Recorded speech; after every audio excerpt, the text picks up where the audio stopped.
Assalamualaikum warahmatullahi wabarakatuh. Perkenalkan, nama saya Wida Nuril Mamuda dari kelas PAI 2E. Di sini saya akan menjelaskan tentang sistem pendidikan Islam di Indonesia. Yang pertama adalah apa pengertian sistem pendidikan Islam.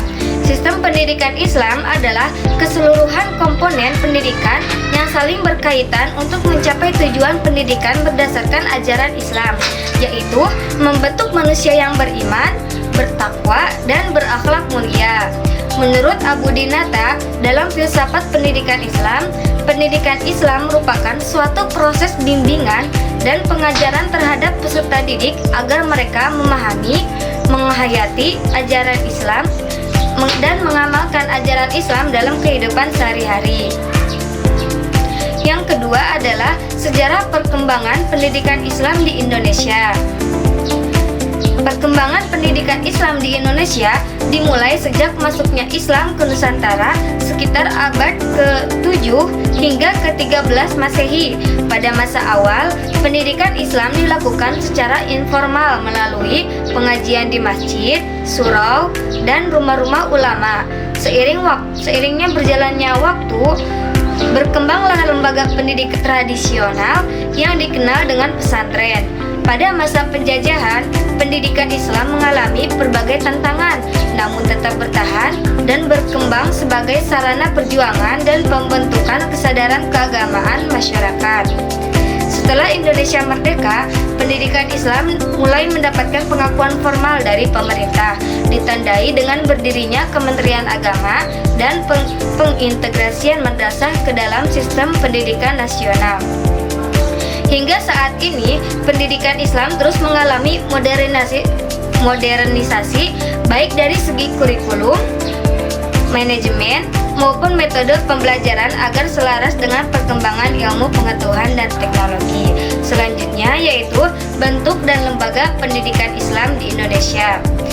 Bentuk dan lembaga pendidikan Islam di Indonesia sangat beragam, yang antara lain yang pertama adalah pesantren.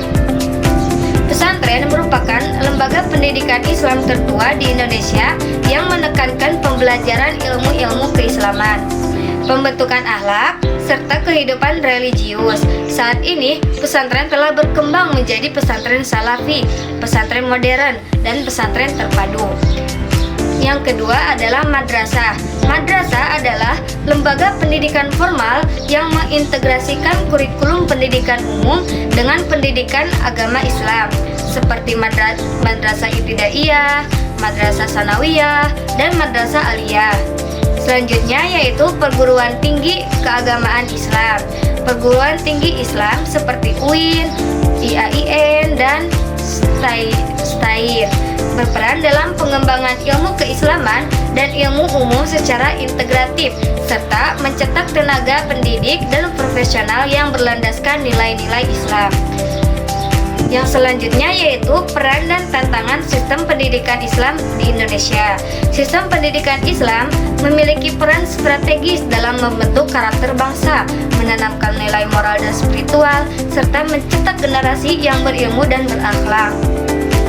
Pendidikan Islam juga berkontribusi dalam menjaga identitas keislaman dan kebudayaan bangsa Indonesia.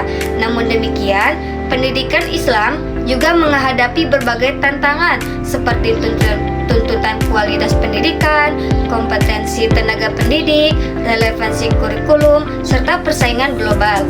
Oleh karena itu, diperlukan upaya pembaruan dan penguatan sistem pendidikan Islam agar mampu bersaing dan tetap relevan dalam di era modern. Jadi kesimpulannya, sistem pendidikan Islam di Indonesia merupakan bagian penting dari sistem pendidikan nasional yang berperan dalam membentuk moral, spiritual, dan karakter bangsa. Dengan dasar hukum yang kuat dan dukungan pemerintah, pendidikan Islam terus berkembang baik melalui madrasah, pesantren, maupun perguruan tinggi Islam. Mungkin hanya itu yang dapat saya sampaikan. Wassalamualaikum warahmatullahi wabarakatuh.